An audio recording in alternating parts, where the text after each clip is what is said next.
Hi, everyone. Before we head into this great conversation about the sacred landscape of the body, I just wanted to make sure you know about my two upcoming sacred travel experiences.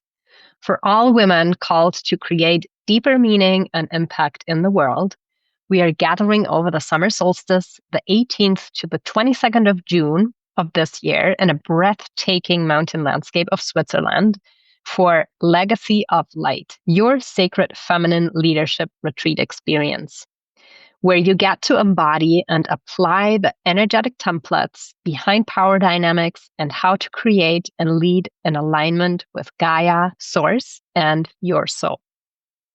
And if Egypt has been calling you, initiation into the Merkaba grid is your call into the sacred mysteries of Egypt. Open the 1212 portal in a private ceremony at the Sphinx with our group and get to retrieve your Akashic soul codings to weave them into the greater ascension web with the pyramids. You can embark on this journey with me in this upcoming December. I am super excited about both trips as they will not only leave you transformed, but ripple out in the greater dynamics into your environment and into your communities as well. So make sure to check both links in the show notes for more details.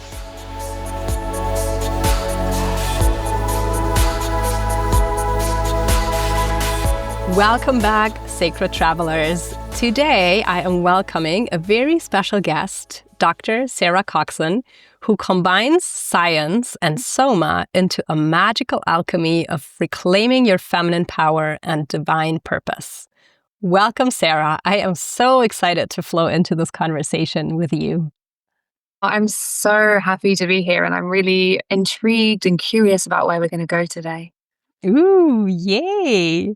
So first, please introduce yourself to the audience and how you came to do what you do. Oh, wow. So I'll try and keep it very brief. So my name is Sarah. I'm an archaeologist-turned-somatics witch educator. I work primarily with the witches, the priestesses, the guardians of the world to help them to come into deeper alchemy, their deeper power, and to live their purpose and share their medicine far and wide. So that's the work that I'm doing in the world currently. I love that. Wow. And what have been, pivotal moments for you that led you to understand that the body is actually a portal to higher wisdom and spiritual gnosis? Yeah. So about 15 years ago, I was in that previous life archaeologist. I was studying. I was really, I kind of had a sense that there was all this kind of wisdom that we were needing to tap into, and our modern culture wasn't able to tap into it. So I kind of went down the archaeological route. I was like, the answers lay in the past, and although I absolutely loved the research aspect, what I found really challenging was the academic aspect, this kind of being taught to write and research in very structured ways, which have their place, but also I was craving a different kind of self-expression. But it was during that time that I was introduced to my first spiritual teacher, Steve Harrison of the Yoga Sanctuary in Southampton, UK. And he was a yoga teacher, but he wasn't a yoga teacher. It wasn't kind of yoga in the, Western. kind of how we see it. It's all about postures and breath work and, Ashtanga. It was none of that. He was my first teacher, and learning from him, doing his teacher training whilst simultaneously also, studying archaeology. That was my kind of first foray into understanding that the body is not just this kind of meat and potatoes machinery, but is actually a portal to much deeper wisdom and understanding and connection to who we are and also what we're part of as well. So that was kind of like my first foray into it. And then, I just started learning about somatics and immersing myself in permaculture and seeing that there was so much overlap with all of it, and really getting to know this kind of sacred landscape of the body, and recognizing that we are physical beings, so that is a portal through which we came to experience life. And was there some sort of health journey attached to that? There wasn't a health journey per se. When I was in my early 20s, I lost my brother to drugs. So there was, you have those moments where there's like a before and an after. Like there's the version of yourself before and there's a version after. And so it was kind of during that time that I found this like yoga and spirituality, and was really kind of deepening in an awareness of myself and trying to understand, because I guess I was trying to make sense of what had happened. So there was I know a lot of people come to somatics because they have a health, like a health journey. For me, it was more like wanting to know who I was and what I was part of, and also what I'm capable of. And that's what the world of nature-based somatics offers us. Wow, I love that. So take us into the nature-based somatics. What does that entail? So what's really interesting about a lot of the somatic work out there is that it tends to be quite limited to a focus on trauma. I think there's an overemphasis on trauma and what happened to us, and there's space for that. I think it's really, I'm not downplaying it. I'm not saying it's wrong. But what I noticed was that when we over-identify with trauma, then it kind of starts to perpetuate, and it starts to become an identity. And so what I was learning, so I was doing all this somatic training and I was like, oh, there's some really good stuff here. And the stuff that's helping me, the stuff that's helping my clients, but it also feels quite rigid and quite fixed.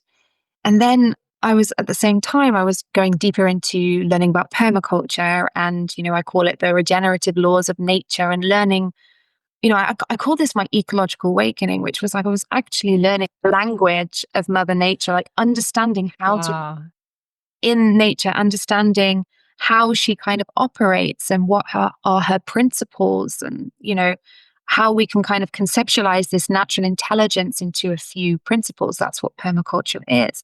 And I was recognizing that there was a lot of overlap between the kind of the somatics world and permaculture principles. And it makes a lot of sense because we are expressions of nature. Yeah. We all tend to treat ourselves. We live in a very human-centric civilization that believes that we are separate from Mother Nature, that we are somehow, that her laws don't apply to us. And so when I started to approach working with the body, working with clients, working with myself, this body-based approach that started to bring in this kind of nature-inspired lens, I feel like my understanding of how to initiate and catalyze transformation, how to facilitate healing, how to facilitate growth radically shifted. I always say that there is natural intelligence that flows through all things and also flows within us. And when we're able to co-create the right conditions, just like when a forest has the right conditions, it can thrive. We're exactly the same. So this trauma per se that we keep talking about, and it's all over Instagram and it's like the zeitgeist at the moment, trauma is nothing more than undigested somatic residue. And when we're able to co-create the right conditions, that residue can move through our bodies so that we can find a greater sense of freedom and empowerment and expansion. So that's kind of like the nature-based approach to, healing, growing, transforming. I love that so much. And, it does feel very much that the archaeological, like previous life that you talked about, prepared you for that in a way as well, like digging up stuff from the earth in the earth. And it just reminds me of how a couple of months back, I was fortunate enough to be in the Cook Islands, and I met an elder from the Maori lineage who also is or used to be an archaeologist, while at the same time considering himself and also embodying this highly spiritual person. And I feel it's just, the sense of that in the Western culture that we have given all of these professions, that we separated the skills from this web of life, as you said, like the earth, but it's even more than that, I feel. And so when we allow this tissue, this fabric to come together again, it's like something clicks in place, right? And we understand our place, our purpose. Yeah. Yeah, that makes so much sense. And what's really interesting, one of the key aspects of archaeological inquiry is understanding context. Context is like the most important thing. So when we are, excavating, and I was working in Hungary, I was working in Croatia, Serbia, Romania. I got to do so many cool things. And when we're excavating, we're finding in these objects, we're not taking these objects out of isolation. We're looking at the context, at the stratigraphy, and using that to infer some kind of meaning, but also recognizing that even the meaning that we offer a specific context is very much influenced by the lens through which we see the world. And so I kind of feel like my experience with literally excavating for treasure and understanding meaning, really, that's kind of also what I do with the somatic world. But rather than, an excavation trench, we are excavating and exploring the landscape of the body and understanding that context is key. And that's why I think it's so important that we as people, we understand our own context, we understand each other's context, and we understand our social, cultural context. I always say that transformation and the pathway to transformation is a very nuanced path, and it depends on who's in front of us. So these kind of top-down, this is how it is, this is how you heal, this is how you grow, one size fits all, doesn't really work. Just in archaeology, the one size fits all narrative doesn't work. What's happening is context dependent. It's the same with us. Yeah. And it's interesting as well, because the field of archaeology, as an academic field, it kind of, anything that's seen as like non-academic was historically called fringe archaeology.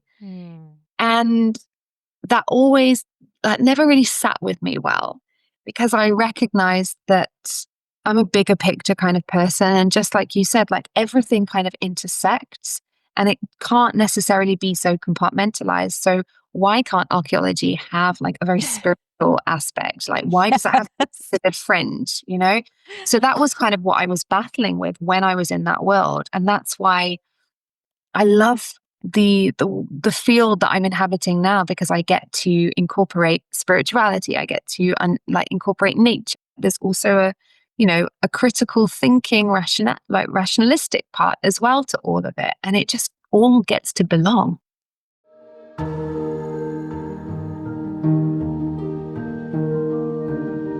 Protection is coded into the DNA of nature and life. It's our inner need to guard our heart, mind, and soul, to safeguard what we cherish.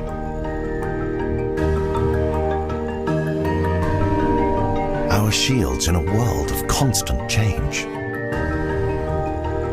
Protection is care. Protection is love. Protection is prevention. Protection is mutual. Our Solville cosmetics are crafted through the scientific use of nature's gifts and designed to protect your skin from the challenges of our modern urban life. Because you deserve to be protected. Lovey Lights, quintessence of life. It all gets to belong. Wow, that's okay. Can we repeat that? It all gets to belong. Yeah, thank you. No, it's just like boom, landing.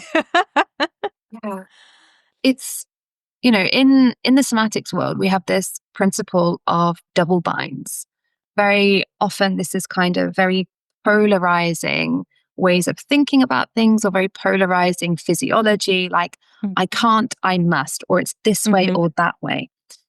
And one of the things I'm always doing in my own life or with my clients is recognizing when we're operating from this bind as either this way or that way, and looking for what I call a sacred third way. And that's what I mean when I say it all gets to belong, is that what if life isn't about this or that? What if it's like you're wrong, I'm right? What if it's actually, what's the common ground? What's the sacred third way? What's the way that brings us out of this rigidity of this double bind? And that's where the body is key. The body doesn't just keep the score. That's one of the phrases. Like, body keeps the score. Well, yes, but it doesn't just keep the score. It's also a portal to discovering infinite possibility, these sacred third, fourth, fifth, sixth ways of being in the world that manage to keep us out of this kind of stuckness. Mm-hmm.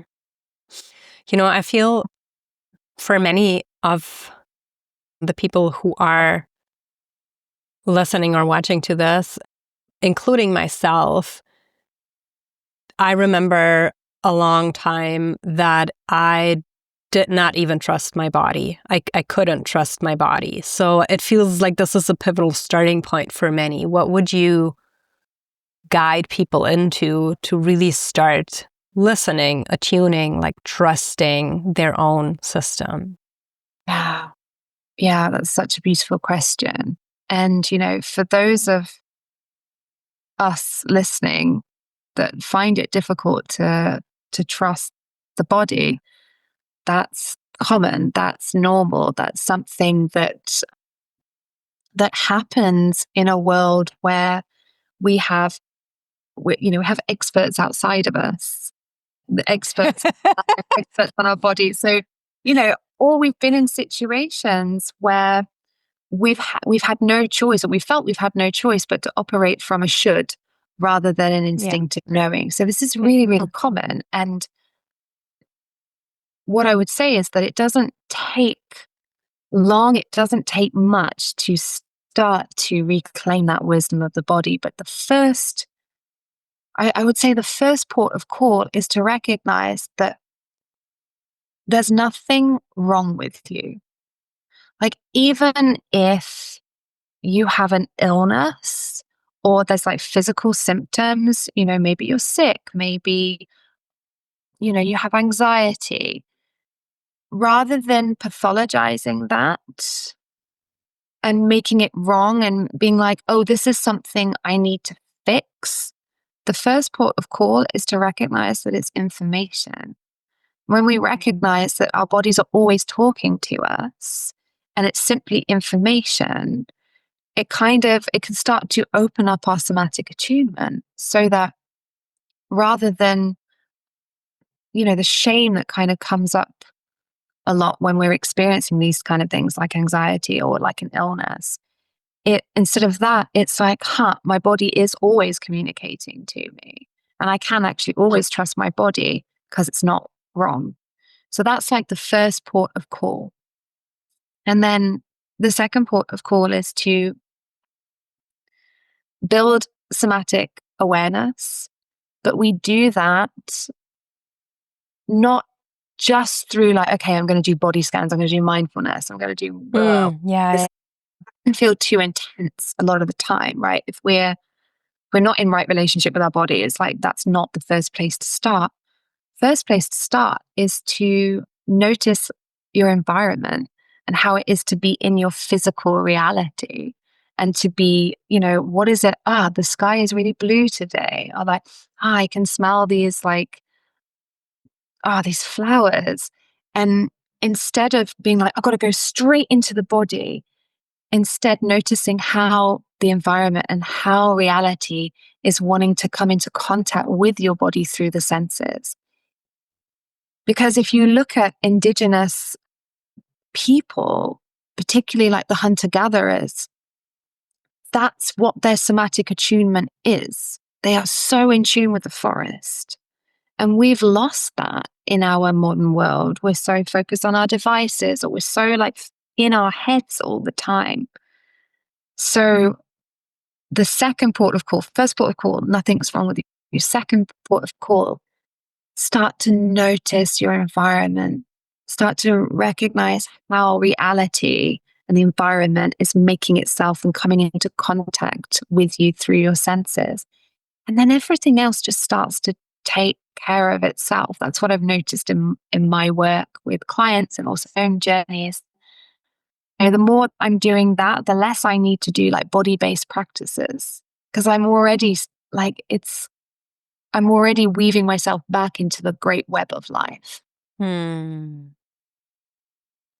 I love how you so eloquently like weave in the language, and that's a part that also came to me. I just want to bring it up here because I feel that it has some sense of own intelligence. So the first interview that we had originally scheduled, you had to like cancel or postpone because you were sick, and I'm usually like not using the word sick. And today, since the last couple of days, now that we are recording this, I am going through a major frequency upgrade, which is why my voice also sounds still a little bit sore.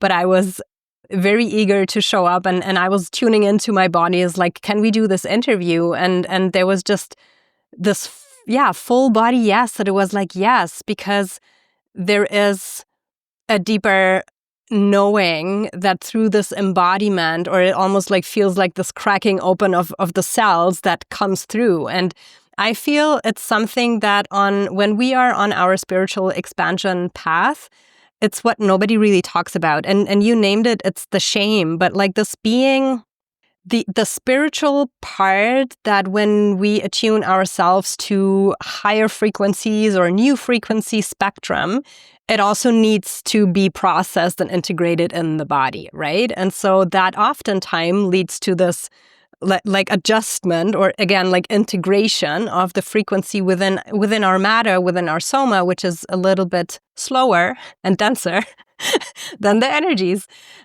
And one thing that I've done is I crossed out the word sick completely from my language. I mean, it depends to whom I'm speaking to, because there's people who, of course, will not really understand when you try to explain them what's happening to you when you say, I'm getting an upgrade or I'm integrating.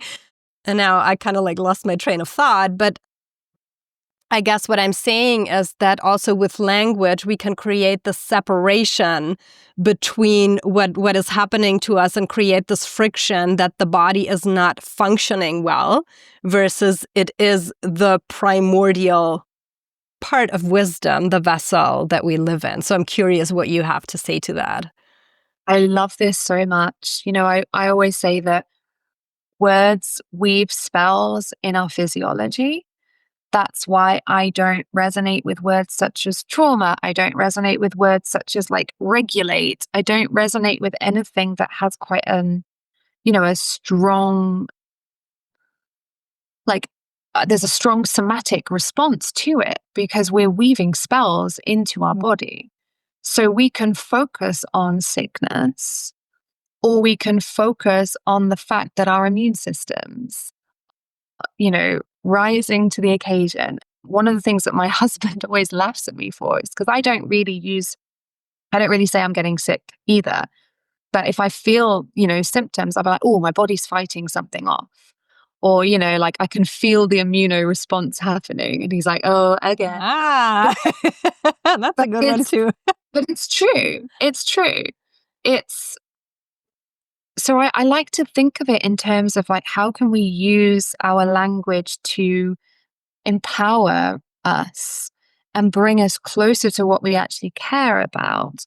Because sometimes, for some people, maybe it's not this case, but for others of us that are really sensitive and suggestive, like focusing on sickness, it can actually kind of, for some people, can keep it becomes a label and an identity, and it kind of keeps us there.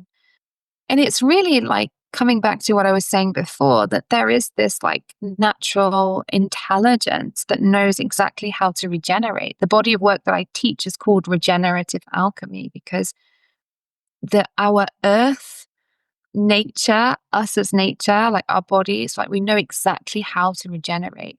That doesn't mean that, it doesn't mean that you drink a green juice and, you miraculously survive some sickness or whatever. It's not about that. Like, I think we have to kind of expand our vision outer to more of a collective idea, that we're not just individuals, we're part of a collective, and there's this like circle of life thing going on, and sometimes things are happening that we can't even possibly understand because we only have tiny brains, Yeah. but understanding that there is this intelligence at play, and I think that we can use language that really honors that intelligence, whether you call it a frequency upgrade, whether you're like, oh, my immune system's like ramped up right now, whatever it is, it's important. And yeah, obviously there's a reason that your body was like, yeah, I want to do this even though I don't feel well. Yeah. Yeah. Yeah. Yeah, absolutely. And one thing that you shared with me up front is that you said something like, just as landscapes hold memory and wisdom, so too does the body. Mm-hmm. And I would like for you to dive a little bit deeper into how can we connect to this wisdom and heal or recuperate like the memory bank that maybe keeps us trapped. And I feel what you like call this identity loop in a way. And how can we remember these kind of like more dormant codes that propel us forward? Yeah. Yeah. I love this question. So in the regenerative alchemy body of work, we recognize, first of all, that the map isn't the terrain. So we're obviously giving a framework, but actually what's happening is far more mysterious and miraculous. And we're just attempting to understand how it works, but the map is never the terrain. But what we do, we work with the concepts of imprints and then blueprints. So there's the idea is that, when things happen in our lives where we don't have the capacity to like digest it in the moment, and we're not given space to digest it, it can get stuck in the body as imprinting.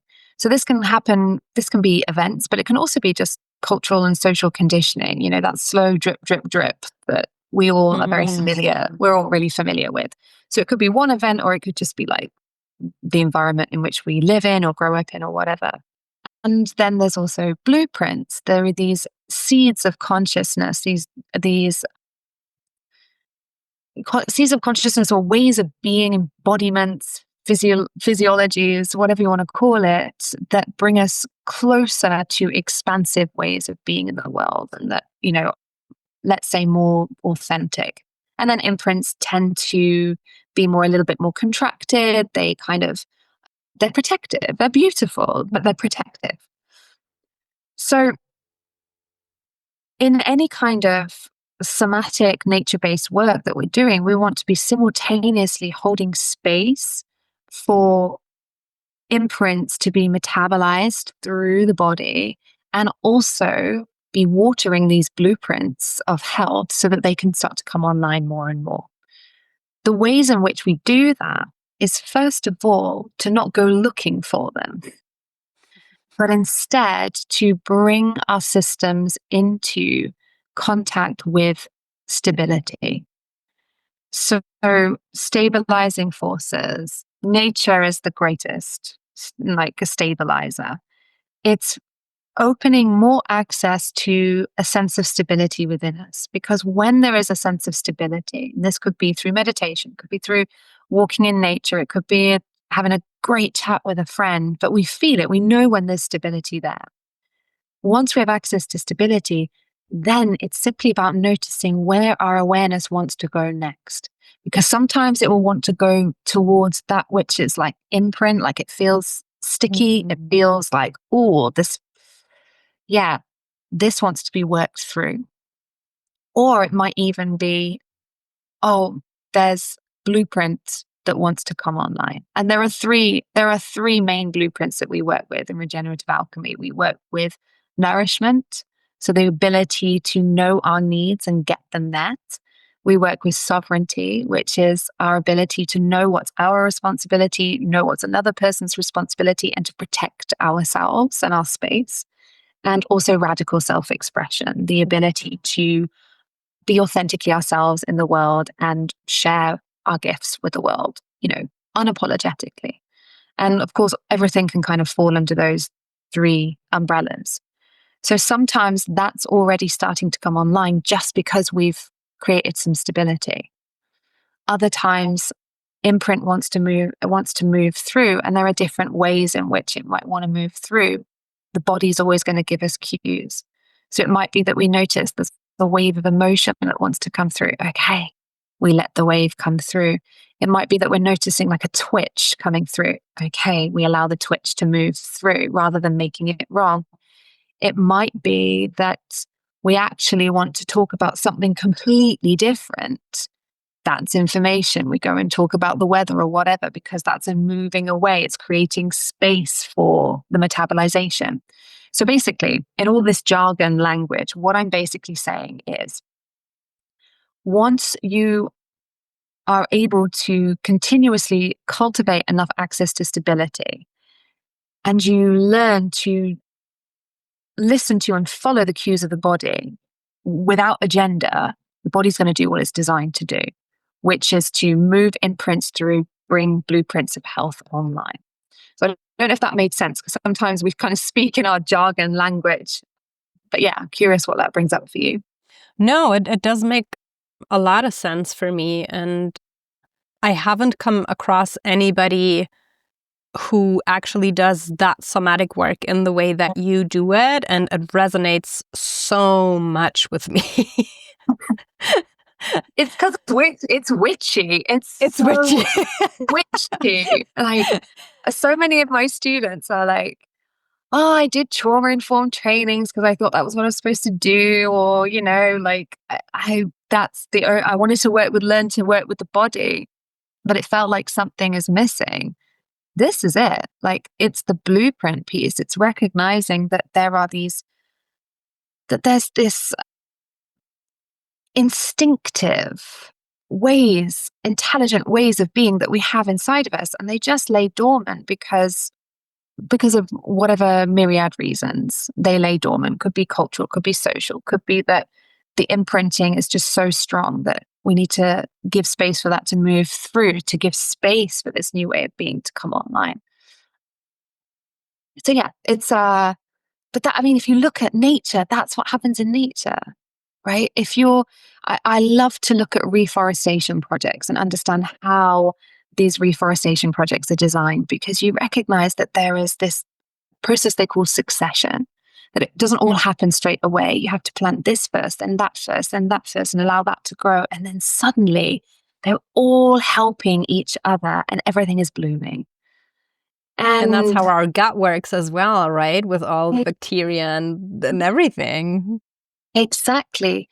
So the landscape of the body is the landscape of the felt sense, which is, there are these different channels of experiencing life. There's image, there's sensation, there's emotion, there's like thought as well. Like, it all gets to belong, but recognizing that there's this kind of somatic soup.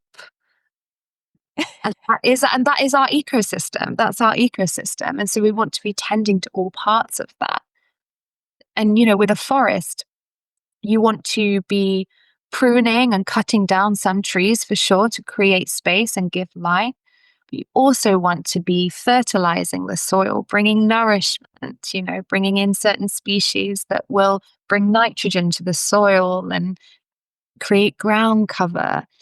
So it's not constantly about this like hacking away, which is, I think, what a lot of the somatic work out there is about. It's like, oh, you just need to release, you just need to let go, you need to get rid of. And it's this constant pruning, hacking away without without bringing in the ingredients for nourishment, without, recognizing that there's a time to also not do that and to instead just enjoy yourself and allow creativity to come online.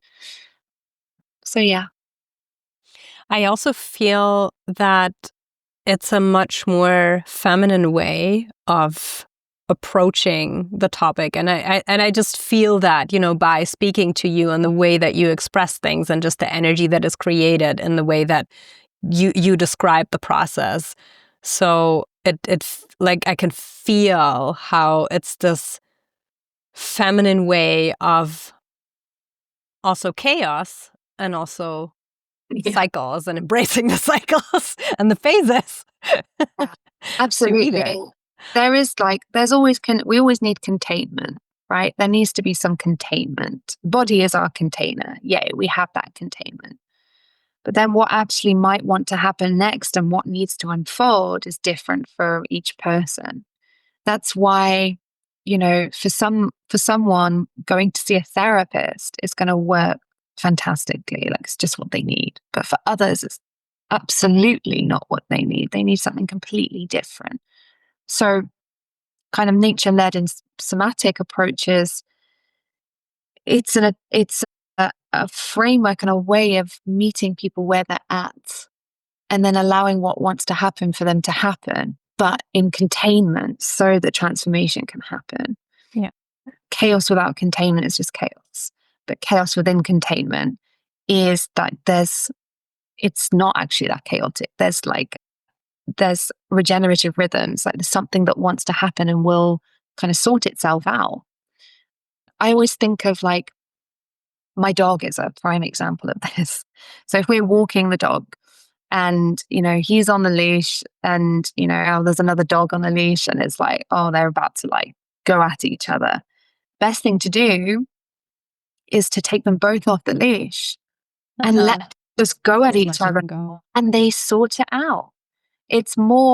My dog is more likely to act aggressive if he's not allowed to do what he wants to do, which is sniff, which is to assert himself or to figure out what's the dynamic here.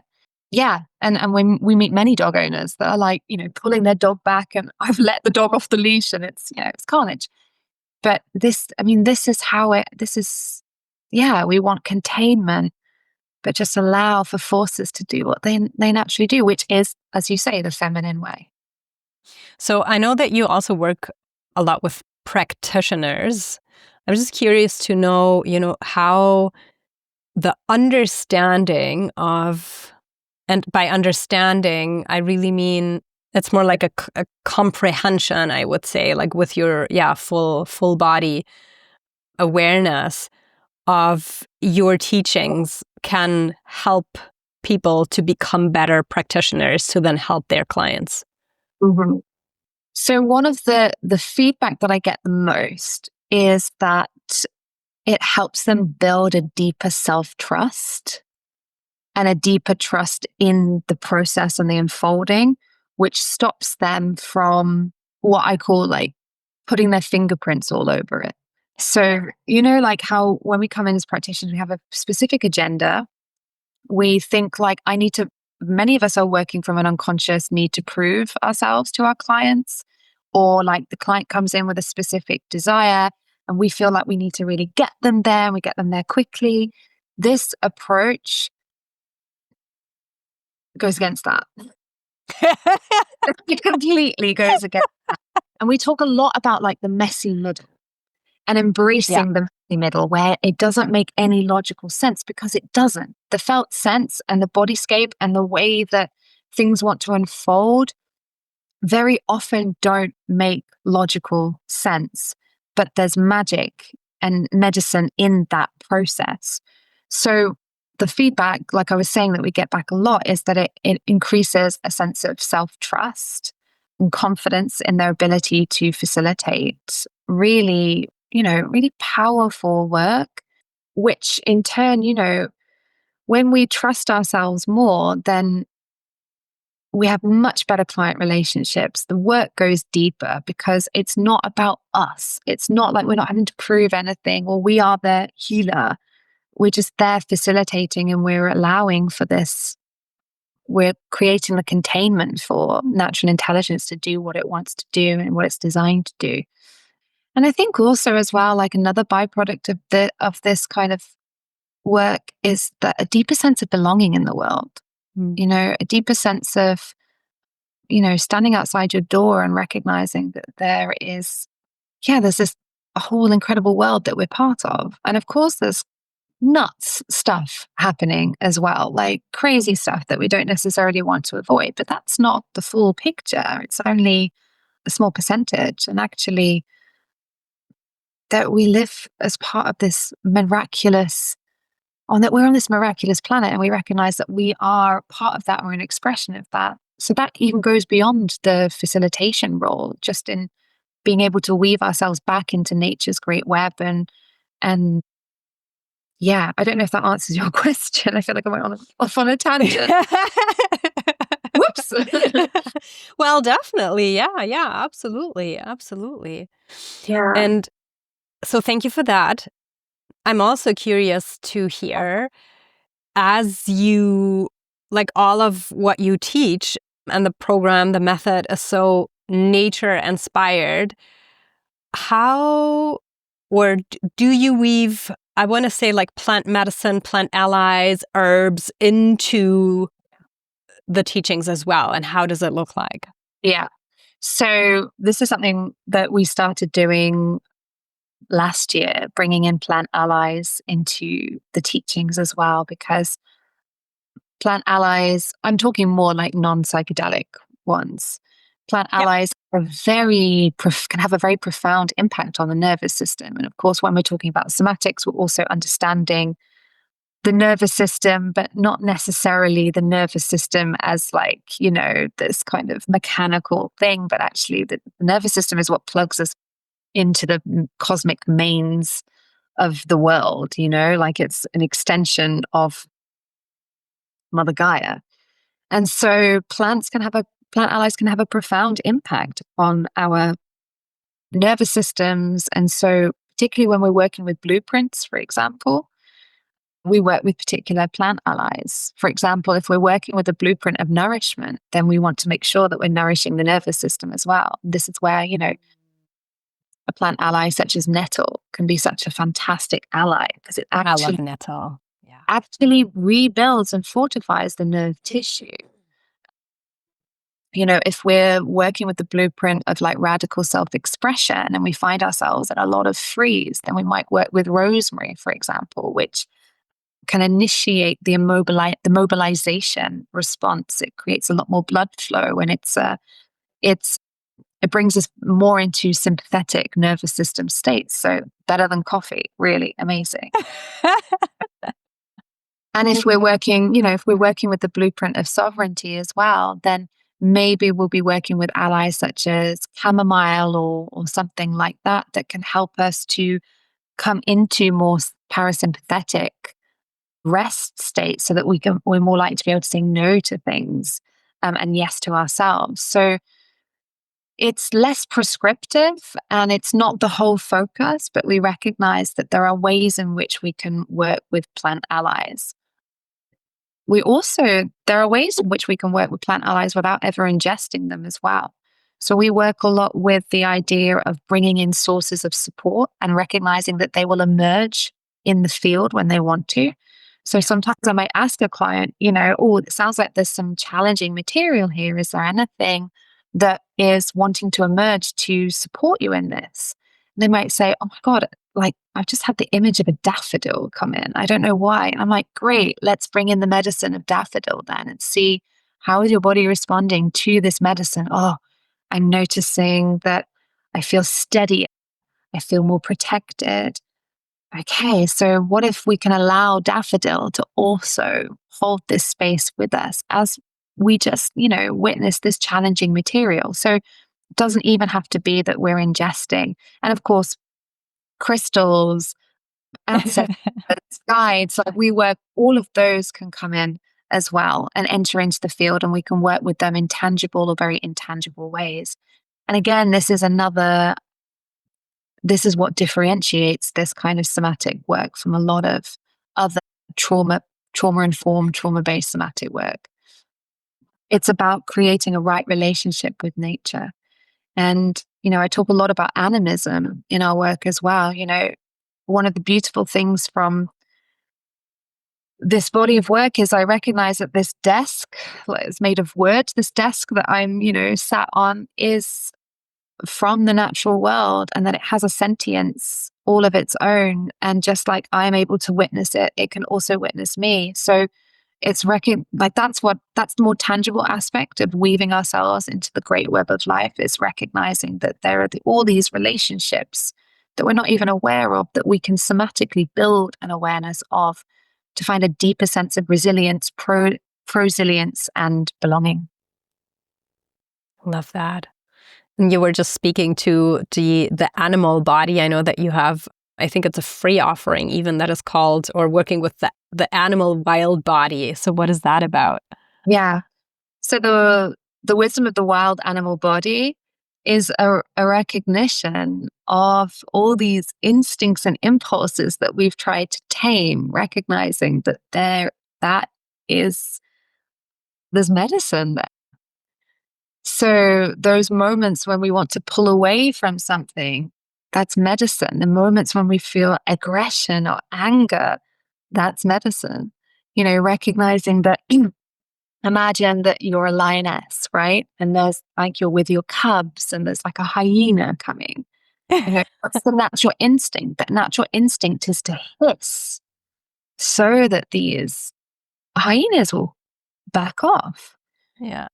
What's happened, particularly with those of us who've been socialized as women, is that, anger or any aggression is seen to be a bad feminine trait. You shouldn't be aggressive. But this is natural intelligence, instinctive intelligence in action. This is actually what allows us to bring that blueprint of sovereignty online.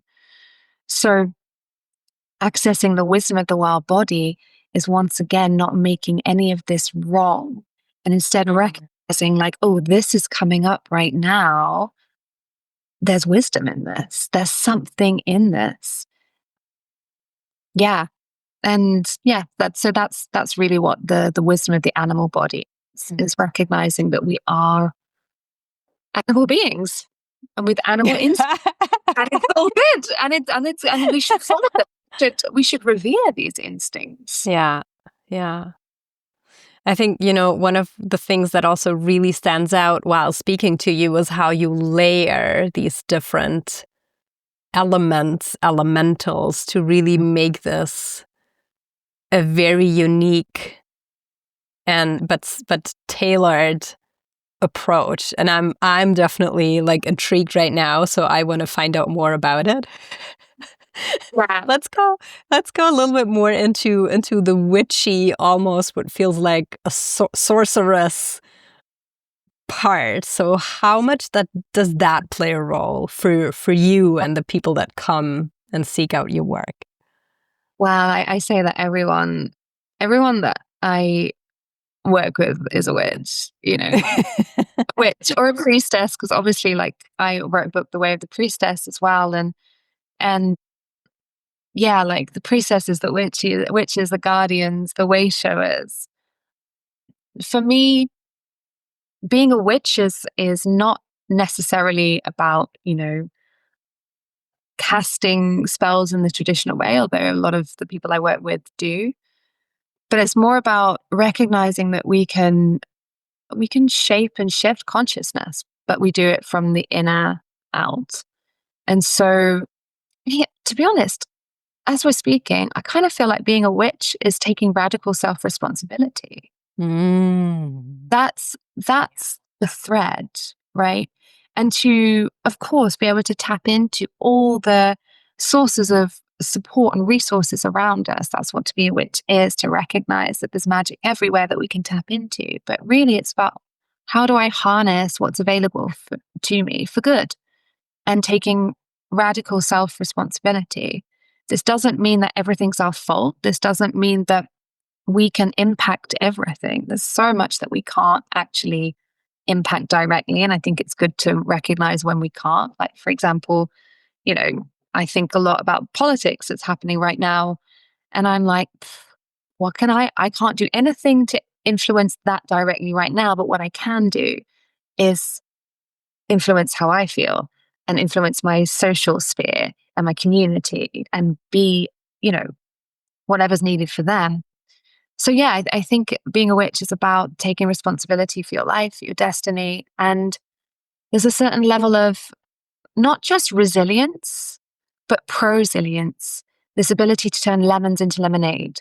This is the alchemy that we're here to do. So being a witch is being an alchemist and recognizing that every single situation that happens, no matter how horrible it may seem, or is even as an experience, we do have the potential to use it as fertilizer. And that might take a long time to get there. But I don't, it's recognizing that you can be victim, but you can move out of victimhood into, okay, what am I going to do? I've been dealt this hand of cards. Well, how am I going to play them? So that's to me what being a witch is all about. Yeah. Yeah. Wow, that's a very unique way of seeing that. Thank you for sharing. I haven't heard it that way. And it just came into my brain. Yeah, well, we take it all. And, just tying that back to what you said earlier about the sovereignty and how chamomile can support us. I would never have associated chamomile with sovereignty. So thank you for bringing that up. And I have some wild chamomile in the summer, like just right out of my house. Yeah, babies, I'll see you. Oh, amazing. Yeah, I grow chamomile too. I grow a lot of herbs in my garden and I make tinctures. And yeah, it's just another framework. And it moves out of prescriptive, like, oh, you take chamomile to sleep, or you take, nettle for whatever. It moves out of this prescriptive, almost extractive relationship with these plant allies into a very co-creative relationship where, it's just a lot more magical. And intuitive as well. Yes. Yeah, absolutely. Intuition, the body and intuition is like, the body is the portal to deeper intuition. Once you start to trust your instincts and impulses and nudges and knowings and don't make things wrong, you're in tune with your intuition. And one of the biggest questions I get a lot is like, is it intuition or is it fear? And I, sometimes I'm like, does it matter? You're feeling your feelings an aversion to something right now. There's information in that. If you don't make that wrong, if you don't make fear wrong, if you don't need it to be intuition, maybe it's just, your body is telling you something. And the more that you're just able to get curious about that, the way will make itself known to you over time. No. Yeah. Yeah. I love that. Yeah. Fear is, especially as those of us socialized as women, fear is nothing to be demonized. There are things that we absolutely should be afraid of. You're walking down an alleyway at night and you feel something behind, like someone's behind you. That's smart fear. Like, even, like the fear of success, like maybe actually that's a legitimate fear in our current cultural climate where, everyone's afraid of being cancelled.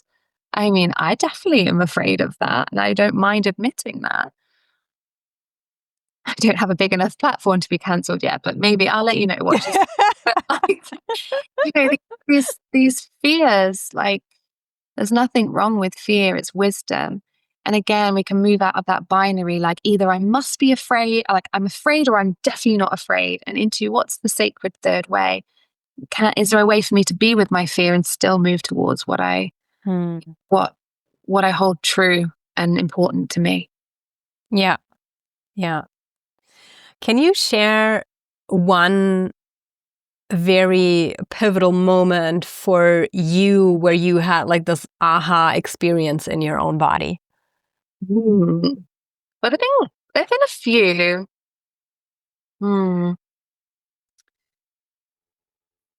So I've had a few moments of like, I don't even know what the term to call them is. Maybe like awakening moments, like moments where I just felt like my consciousness completely shifted. And the last time that really happened was about 8 years ago. I just moved to Portugal and I was sat by a lake and I felt like the lake was breathing, and I hadn't taken any substances or anything. Like, I probably should have eaten breakfast, but apart from that, I felt like the lake was breathing, and I felt like I was breathing with her, and it was a very visceral moment of being like, whoa, whoa, like I'm so connected, like, wow, like Gaia theory on steroids. Like, I felt it, like really felt it. And I had a very magical summer after that experience. So that's kind of an experience that really, really stands out. And I would say that that was the moment when my yoga teaching, because I started off teaching yoga, but not yoga in the way, like I said before, not yoga in the way that a lot of people teach it, like more the somatic based free flow yoga. But that was the moment when I started to explore like new avenues of how I was going to like start to bring this work to people. And yeah, so that was about 8 years ago where I started to shift out of just teaching yoga into more kind of coaching, guiding experiences. What a beautiful visual, like to sit by a lake and just breathe with it. Yeah, I honestly remember thinking, my God, was there something in my water? Because it was so, and I didn't care, but I was like, wow, it was so, I mean, I've done psychedelics and it was like a psychedelic moment without the psychedelics.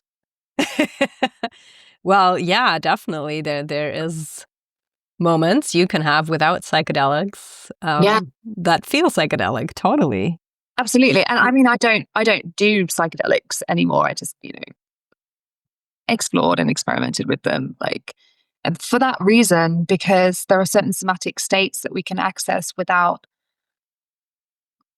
ever having to take ayahuasca or mushrooms or whatever. And that's also kind of how I see this work as well, is like it's this gentle layering of that kind of work, but it becomes a lot more integrative. Yeah. But anyway, maybe that's a conversation for another time. I feel that it's actually, I was already like thinking of going into psychedelics earlier, but it just feels like a subtle threat. So maybe we'll keep that for a second conversation in a way. What I am feeling called to ask before we wrap this up is, do you sense that you moving to Portugal, and also especially because you picked this moment for you, how has the land supported you in your work? Oh my gosh. Like, I feel really emotional when you ask me that question. I feel so held by the land here. And I've been here 8 years now. So I think it takes time to really develop a relationship with the land upon which you dwell. And yeah, I don't feel like I belong in terms of within Portuguese culture. It's very different from me. But the land really holds me. And it reminds me of Robin Wall Kimmerer. She wrote the book Braiding Sweetgrass, and she wrote "The land knows you even if you're lost." And there's a rootedness and that stability I was talking to you about earlier that the land here enables me to access. And I am fairly sure that I'm able to share my work with the world in the way that I do because of the land that holds me. Also, my husband and where we live, there are other aspects as well, but there is this real sense of being held. And also where I live in the south of Portugal, but on the west coast. And there's an old Sufi temple, like about, I don't know, a couple of kilometers away from my house. And you can feel that Sufi magic here. It's here. I felt it the first year I was here, the first summer. I was like, isn't this? So yeah, there's all of that is embedded and encoded within this place, and it's I have such a gratitude, and I know the plants. Every year I learn a new one, and they spring up every year to say hi to me, and they're dancing in the wind, and I can smell them. There's this particular plant ally called rock rose in English, or esteva in Portuguese. Uh-huh. As soon as you come to a particular our particular area, you can smell her sweet scent on the air pretty much all year, although some years it'll be stronger. And she's like, it's like this spirit that's God, like she's the guardian of this space. And not only that, but she flowers once a year. Petals, we like to forage her petals. And also, because there's a lot of deforestation happening here, because they cut down a lot of the indigenous forest and planted eucalyptus plantations in the 70s, her job is to refertilize the soil. So she's actually bringing moisture into the soil. She's like that. So she's just this wonderful guardian here. And I feel very close to her. I love that. I know her actually as an immune strengthening plant. Yes. So it makes sense what you say, like strengthening the immune system of Gaia. Absolutely. During COVID, we were just drinking infusions. Like I was walking along, and making infusions. And yeah, she's absolutely incredible. And there's so much. We live in this natural park, and it's like wild lavender and wild fennel, and we've got so many medicinal plants like milk thistle. So yeah, it's such a privilege to be able to be in right relationship with this land. Yeah. Wow. Thank you for sharing that. And it just, I always feel, so much gratitude towards Gaia and towards this beautiful planet, because I feel with every person who I am having conversations, like no matter where they are in the world and whether this is where they were born or they chose to live, there is an amplification of whatever their soul is supposed to bring forward, like through this land. So I love that you shared that. Thank you. Yeah. Thank you. Is there anything else that you would like to share as a final piece of wisdom? Oh, wisdom. I'm not sure I have that, but just thank you so much for this opportunity. And I'm sure there was some real nuggets, particularly because of the questions that you asked as well. Like, you're so great at asking the curious questions. So yeah, I hope that what we've shared has resonated with people and sparked something. And maybe what I would invite is, if it sparked anything within you, to maybe notice that inside of you as maybe a felt sense signature. Like, do you feel activated? Do you feel expansive? Does it feel like something is being stoked? And maybe just to notice that a little bit more, because that's blueprint energy right there. Blueprint energy. Thank you, Sarah. So let us know, where can people find you, and what's the best way to work with you? Is there anything upcoming for you that you want to speak about? Well, I have a couple of free trainings that I think your listeners will love. So one is called Somatics, which you can go to my website. Actually, if you go to Instagram at Dr. Sarah Coxon, DrSarahCoxon, you'll see it in the link in my bio. So there's that Somatic Switch. There's also Wisdom of the Wild Body, which is a 6-part audio podcast, free training. And then if you're interested in going deeper into this and training with me, we have our next round of Regenerative Alchemy Advanced Somatic Coach Training that starts in April. So you can also check that out. Amazing. Well, we are making sure to put all the links in the show notes. Definitely. Thank you so much for being here. It was such a great conversation. And I really, really love that weaving aspect. And I just see also how that shows up more and more in my life. And it's really, with every conversation that I'm having on this podcast, I'm seeing these meridians of Earth like light up, and these little light bulbs with the literal locations that we are in the world as this like global awakened grid of life. So thank you for being part of that net and that grid. Oh. Thanks for coming. Thank you so much for inviting me to be part of it. I feel it. What a blessing. Thank you, everybody, for tuning into this conversation. We hope that you find some pieces of wisdom to integrate into your own life. And as always, stay curious and continue to escape the ordinary. See you next time.